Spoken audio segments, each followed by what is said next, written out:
This is Community CloseUp with Jay Dow, brought to you by BSP Vision. Welcome to Community CloseUp. I'm your host, Jay Dow. ICE agents allegedly misrepresenting themselves last week to enter Columbia University student housing has only intensified the sense of fear rolling through the immigrant community, which now extends far beyond the classroom and to our local economy. This is the trickle-down effect of fear and anxiety being cooked up alongside your meals by immigrant workers in kitchens across our region. More often than not, and definitely in this case, they're too scared to emerge from the shadows and speak publicly about their concerns. To be clear, this is by no means a story anchored in politics or policy, but rather a boots-on-the-ground, community-based, and candid look at the chilling effect of recent ICE immigration enforcement operations on our local economy. You have to work longer hours, and you have to basically cover many stations in the kitchen. Igor Sagota, a Croatian-born chef at an undisclosed Manhattan restaurant, says he became a U.S. citizen decades ago. You were then when you first came here. That's correct. He's willing to speak up on behalf of his kitchen crew, who, despite their self-proclaimed legal immigration status, still requested we not show their faces on camera. They're now scared. They are scared, yes. There is a raids going on around the neighborhoods, different neighborhoods in New York, and people are scared to take buses and take subways. Even being legal, they have some fear. According to the New York State Comptroller's Office, in 2023, New York City's 1.8 million foreign-born workers made up nearly half of the city's total labor force. The national average, about 18.5%. They asked for what can we do if we're detained? What should we do? Now imagine the fear we saw on display in one kitchen spreading to other restaurants, construction sites, cleaning companies, and other industries driven by immigrant labor. Restaurant owner Jeremy Vladis says some of his employees are so scared they've asked to sleep in the restaurant following the end of their shift, out of fear they may be detained by ICE on the way home. I don't know what the contingency plan would be. There's no easy way to find people with the skill to do these things right now either. It's limited.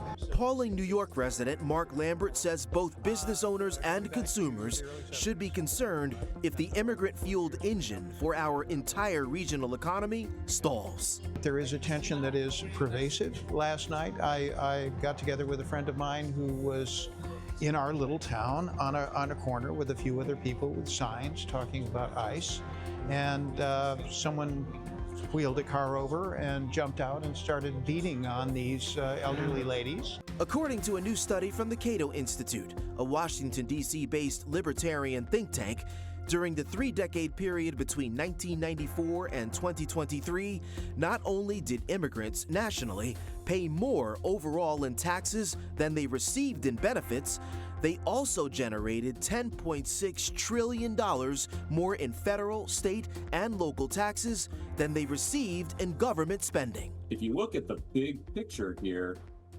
over 1 in 4 dollars that are being spent in the U.S. economy are either coming from an immigrant or the child of an immigrant. It's much greater in the New York City area than it is nationwide. David Beer is the director of immigrant studies at the Cato Institute. When ICE conducts an operation on your property, whether it's the parking lot or inside the facility, that sends a message, a signal to all your consumers and your workers that you're open for ICE. Ultimately, Croatian-American chef Igor Sagota says his business has been forced to learn how to do more with less.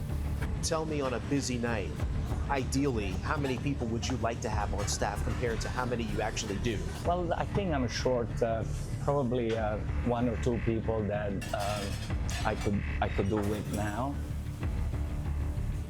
Coming up as we celebrate Irish American Heritage Month, did you know the first person to cross through Ellis Island 134 years ago was Irish? Well, we tracked down her great-nephew, and he's talking to Community CloseUp. In celebration of Irish American Heritage Month, we're giving you a unique look at the Irish American experience, starting with the first person to cross through Ellis Island 134 years ago. And yes, that person was Irish. Eileen, Lehpamer, and Magee Hickey are tag teaming this great story. We're going up to the 4th floor and the recreated home of the Moores. This is just a peek into what life would have looked like for Irish immigrants in New York City in the late 1860s. A dark, narrow staircase in a tenement on the Lower East Side. 5 stories, 22 apartments, no running water or heat. Set to 1869, and the Moores were Irish immigrants who lived here at 97 Orchard Street. The Tenement Museum has several preserved apartments in the 163-year-old building.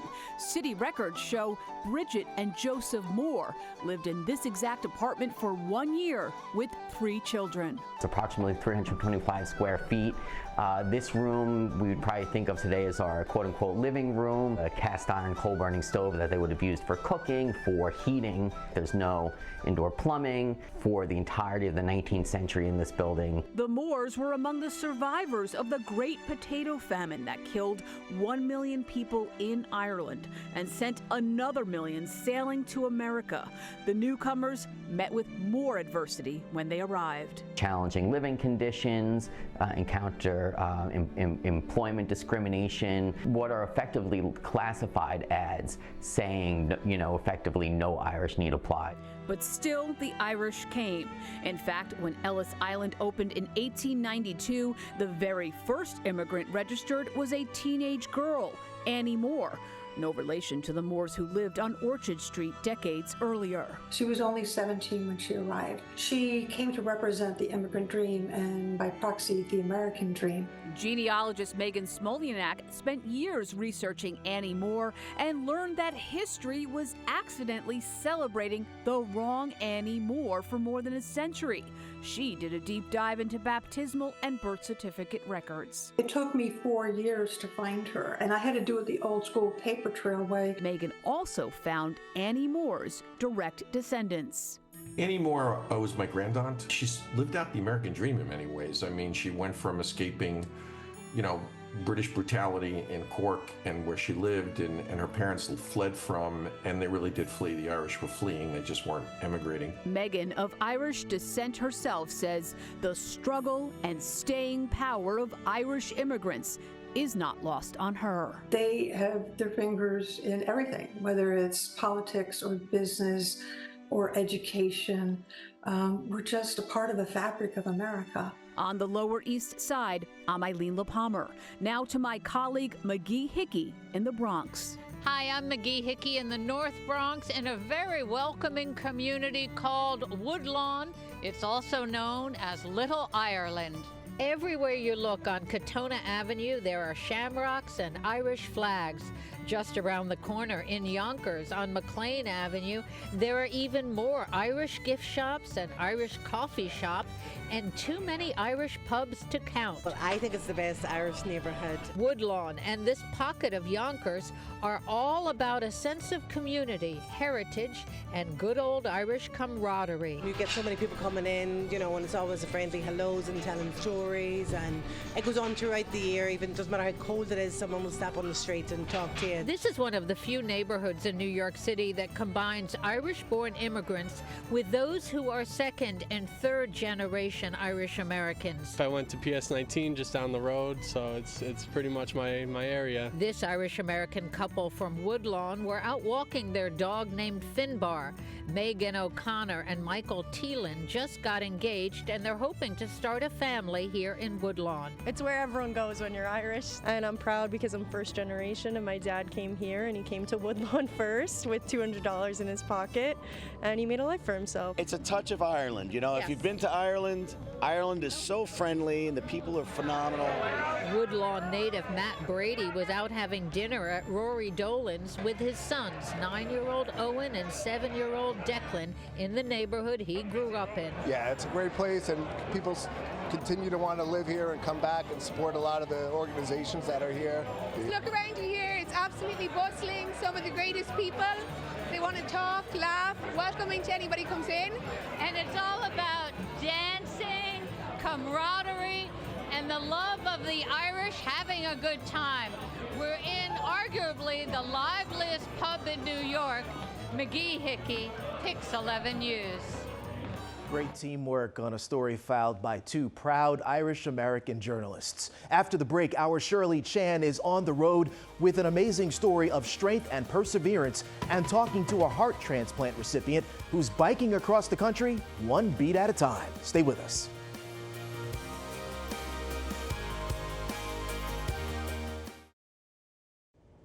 Now to a remarkable story of a retired Long Island school teacher.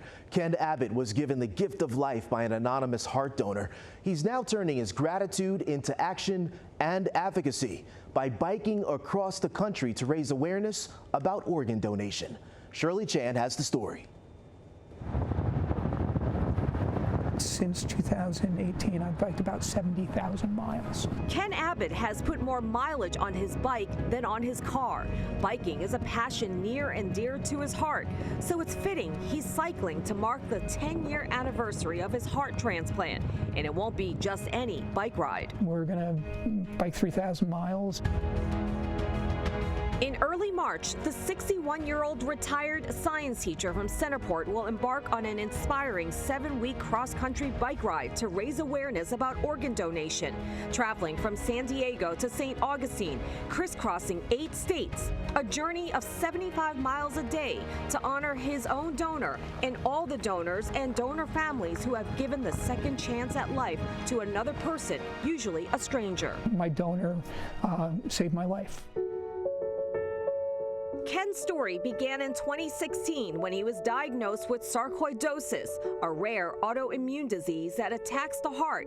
He was implanted with a device to help pump blood when his heart became too weak to do so. His condition continued to deteriorate. They sort of gave me a 5% chance of survival, and they told me you need a transplant. After 6 harrowing months, Ken got the call he'd been waiting for in the middle of the school day. I would not be here, we would not have the story unless it was from somebody's decision to become an organ donor. Ken is also riding in support of Live On New York, which helped to facilitate his transplant. The organ procurement organization serving the New York metropolitan area supports donors and transplant recipients, and the need is great. There are over 100,000 people on the national waiting list for an organ. He's so symbolic of the organ recipient. To know that these recipients are so grateful and their lives are changed and transformed because of organ donors. And so we hope people will consider becoming one. There's also a special connection to the states that Ken will be biking through. Nearly 150 organs from New York donors have gone to recipients in those states in just the past 4 years. One donor can save multiple lives, and Ken wants to encourage others to consider at least having a conversation with their loved ones. Ken's wife and another friend will be accompanying him on the road. If you see us on the road, it might make you think, might make you talk to your family. There's a lot of people out there waiting, and a lot of families that can really be changed. Ken has been training every day, sharpening his strength of body and mind. I am lucky.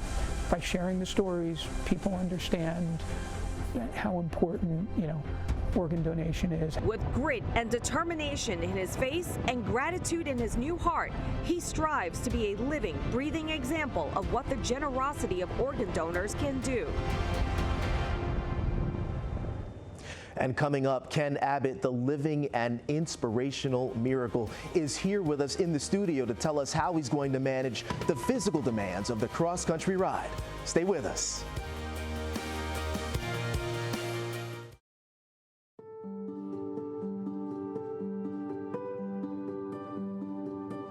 Our community, your voice, is presented by your local Honda dealers. Ken Abbott is here with us in the studio. Thanks so much for joining us, Ken. I think the first question that everyone has at home is this safe, given the fact that you are a heart transplant recipient? I absolutely believe so. About 2 weeks ago, I went to Mount Sinai Hospital where I had my original transplant done. I had my LVAD surgery there. I met with the heart failure team. Dr. Moss gave me a go-ahead. I met with my pulmonologist, Dr. Padilla, and they're on board. So I feel confident that we can actually complete this ride. So tell us about your training. I mean, obviously when you're on a bike, you're climbing up hills, your heart rate spikes. What is your resting heart rate? What's your maximum peak heart rate? What are your goals for this ride? Well, I mean, one of the things you have to understand is that when you get a heart transplant, you don't necessarily work exactly like you used to. When they transplant the heart, they actually cut the connection between your brain and your heart. So, you know, I do a ton of cycling. I, did like 12,000 miles last year. Wow. But my resting heart rate is somewhere in the 90s. Wait, your resting heart rate is in the 90s? Yeah, yeah. It should be somewhere. That's high. It should be somewhere in the 60s or lower with the amount of activity I do. But that's not how a transplanted heart works. And that's because your brain is not communicating with your heart? That's my understanding of it. And I can't really get above about 140. I track everything on my Apple Watch and Strava and it doesn't really matter. I sort of plateau right about 140. So take me through the nuts and bolts. Let's just say you're climbing a hill. Your heart rate is spiking. Yep. What happens when it approaches 140 and threatens to go above? Do you stop? No, it just stays, it maintains at 140, so I just sort of plateau right at that level. You mean your heart is physically incapable of exceeding 140 beats per minute? Yeah, very rarely do I go above that. It's just, it's not getting that extra message to deliver more oxygen. So you work with what you got, and you just grind it out and keep going. That is fascinating. So are there any deadlines? Do you have any idea how many hours per day you're going to be riding? All right, we're doing about 75 miles a day. It should be probably 5 hours seat time. We'll take breaks, probably 2 breaks, so at 25 miles, 50 miles, then 75 will be done for the day. Elevation is going to change that, obviously. Our toughest day is actually our first day of the ride because we start off in San Diego at the ocean. We wind up in a place called Live Oaks, California, I believe. It's a little over 4,000 feet elevation, but we're going to do 7,000 feet of elevation in the first day. Well, let's talk about elevation. When the higher you go, the thinner the air is. Is that going to affect you physically? It's not like we're in Denver. I have trained at high altitude a little bit. I haven't really experienced any difficulty so far. We'll see how it goes. I mean, there's a lot in this trip that we're going to learn on the way. So there are a lot of firsts that you're going 100%. To be experiencing. Yeah. So 5 hours a day on the bike. Are you training that much now? I'd say I average 40 miles a day. So I'm going from 40 miles a day to 75 miles a day. We will, we will have some rest days built in. We rented the camper for 59 days, and we figure it's 39 days of riding. So maybe every 5th or 6th day, we'll be able to take a rest day, let ourselves recuperate. Obviously, nutrition's important, so we have to maintain the energy while you're riding. You've done competition before like that. If you're doing long distance, you've just got to keep it. One of the more difficult things is to make sure you have enough energy. You got to just be pounding the hydration and the calories carbs. And hydration. That's got to be so. I mean, it goes without saying that, riding across the country on a bike is hard. You're a heart transplant recipient. I mean, I think this is so commendable and impressive and extraordinary what you're doing. What's the message that you want to send to all of the folks at home who are going to be watching and following you along the way? Well, I mean, the whole idea is to honor the donors, the donor heroes that are out there that are saving lives. There's, I think it was 49,000 people last year received transplants in the U.S. And the only way that happened was because the donors made that decision. There were living donors. About 7,000 people made the decision to donate organs to people while they're alive. All the other ones came from deceased donors. But it's a huge impact. The donors and the donor families really are the key to transplantation because it can't happen without them. Clearly, I wish I knew my donor. I've written letters to the family. I've never gotten a response. It would be great to hear back from them. It would be great to share his story. I know he was a 46-year-old Hispanic male.